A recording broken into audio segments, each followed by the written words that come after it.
सबसे पहले हम बात करेंगे जो लोग सिंगल हैं उनके लिए कैसी स्थितियां रहेंगी। सिंगल जो लोग हैं उनके लिए बहुत ही निराशाजनक रहेंगी। अगर आपका पार्टनर आपको छोड़ करके चला गया था तो आपको उम्मीदें थी, वो उम्मीदें अब आपको खत्म हो जाएंगी। आपके लिए एक बहुत ही बुरे परिणामदायक, सिंगल जो लोग हैं उनके लिए बुरे परिणामदायक समय रहेगा। इस समय अगर आप किसी को प्रपोज करेंगे तो वो आपके कैरेक्टर को बहुत ज्यादा बुरा समझेगा और आपके ऊपर तरह तरह के आरोप लगा करके या आपको चरित्र का बुरा बता करके कहीं ना कहीं आपके प्रपोजल को एक्सेप्ट ना करे या ठुकरा दे या आपकी बेइज्जती कर दे। ऐसी स्थितियां बनेगी। और साथ ही साथ देखा जाए तो जो लोग किसी को प्रपोज करते हैं या प्रपोजल एक्सेप्ट करने की बात आती है तो यहाँ पर प्रपोजल एक्सेप्ट करने का आपका मन नहीं करेगा। आपको ऐसी स्थितियां बनेंगी कि आपको रिलेशनशिप से ही भरोसा उठ जाए, आपके रिश्तों से ही भरोसा उठ जाए। आपको अभी तक जो धोखे मिले हैं, जो परेशानी आपने झेली है, उस वजह से आप कहीं ना कहीं अपने दिल में, अपने मन में ये बात समा कर बैठ जाएं या आपके अंदर ये बात बिल्कुल जम जाए कि अब किसी के साथ में रिश्ता नहीं रखना। ये केवल 6 महीने में आपके अंदर ऐसे ख्याल आएंगे।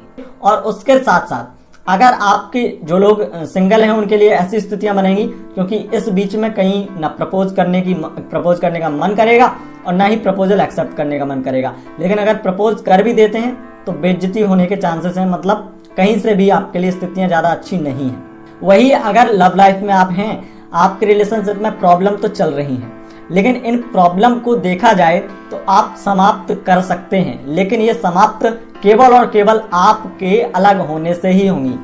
ये लव लाइफ की प्रॉब्लम आपकी बहुत ही बढ़ने वाली है।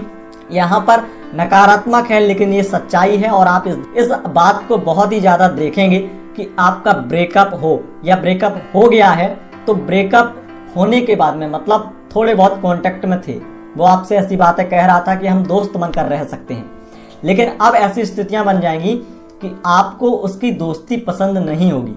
कि कोई व्यक्ति जिससे हम प्यार करते थे और वो व्यक्ति आज ये कह रहा है कि हम दोस्त बनकर रह सकते हैं। मतलब क्या है, इसके पीछे का लॉजिक क्या है? आप बहुत ज्यादा, आपके अंदर ऐसे विचार आएंगे, आप बहुत ज्यादा इस चीज पर गंभीरता से सोचेंगे, चिंतन करेंगे कि आखिर ये व्यक्ति ऐसा क्यों हो गया है। तो उसके पीछे का कारण आपको नजर आएगा कि जो आपका पार्टनर था वो आपसे एक तरह से टाइम पास कर रहा था, या आपके कहीं उनके साथ संबंध ऐसे थे जो बहुत अच्छे नहीं थे, वो आपको प्रपोज करके एक तरह से अपनी भूल समझते थे। ऐसे ख्याल आएंगे आपके मन में और बातों को क्लियर कर पाएंगे आप, उनसे दोस्ती खत्म करेंगे, बिल्कुल ही अलग हो जाएंगे। अब आपको उनका, हो सकता है कि आपको उनसे मिलने का भी मन न करे, उनकी कुछ ऐसी बातें पता चल जाएं आपको जिससे कि आपको भरोसा उठ जाए और आप बिल्कुल ही उनसे रिश्ता अलग कर दें। और देखा जाए तो मैरिड लाइफ के जो लोग हैं उनके लिए, मैरिड जो लोग हैं उनके लिए स्थितियां और ज्यादा खराब हो जाती हैं। मैरिड लाइफ के लिए आपके रिश्तों को कमजोर करने के लिए आप अपने पार्टनर को क्षमा करने का मन आपके अंदर जरूर आएगा। कहीं ना कहीं आपके पार्टनर ने आपके साथ में धोखा किया है, आपके हस्बैंड ने या आपकी वाइफ ने, तो खासकर यहाँ पर मैं कहूँगा हस्बैंड ने धोखा किया है और धोखा करने के बाद में आपके विश्वास का हनन किया है। आपके विश्वास का हनन करने के बाद में वो अब इस बात पर पछता रहे हों, लेकिन उसके बावजूद भी स्थितियां ऐसी बन रही हैं कि आप उन्हें माफ नहीं करना चाहते हैं। और बहुत सारी स्थितियां ऐसी हैं जिन्हें आप चाह करके भी माफ नहीं कर सकते हैं।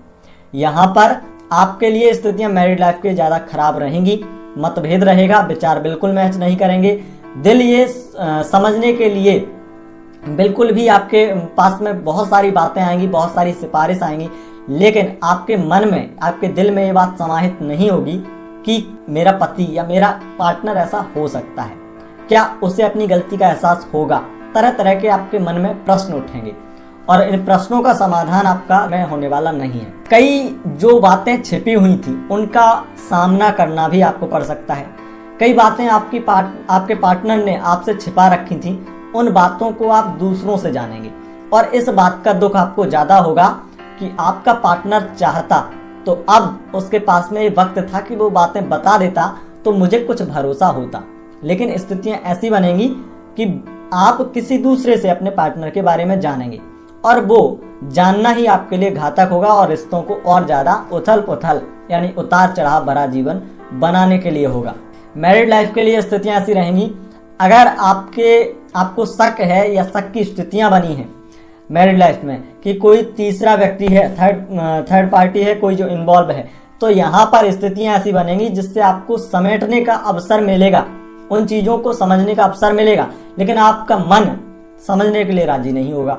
लेकिन यहाँ पर मेरी सलाह आपको यही रहेगी कि आपकी लव लाइफ में जो प्रॉब्लम चल रही है उसे आप समाप्त करें, कैसे ही उसे समझाएं और बहुत अच्छे से अगर आप बैठ करके हल निकालना चाहें तो उन प्रॉब्लम का, मैरिड लाइफ के लिए खासकर कहूंगा, उन प्रॉब्लम का सॉल्यूशन खुद आपके पास में है। अब यहाँ पर हम बात करते हैं जो लोग एक्स्ट्रा मैरिटल अफेयर बनाते हैं, उनके लिए स्थितियां कैसी हैं। उनके लिए स्थितियां काफी अच्छी रहेंगी। उनके लिए स्थितियां ज्यादा अच्छी इसलिए हो जाएंगी क्योंकि बहुत सारे बातचीत ज्यादा होगी, इस बीच में आपकी बातचीत ज्यादा होगी और आपको पार्टनर आपका समय देगा, तो ये समय बहुत अच्छा रहेगा एक्स्ट्रा मैरिटल अफेयर के लिए। और खासकर ये स्थितियां ऐसी बन जाती हैं, कई बार आपका मिलना जुलना होगा, मुलाकात ज्यादा होगी, इस बीच में आपकी बात भी ज्यादा होगी, मुलाकात भी ज्यादा होगी, कहीं घूमने जाना चाहते हैं घूमने जा सकते हैं, अथवा विदेश इत्यादि घूमने जा सकते हैं आपके साथ में। ये स्थितियां बनेंगी आपके लिए अफेयर इत्यादि के।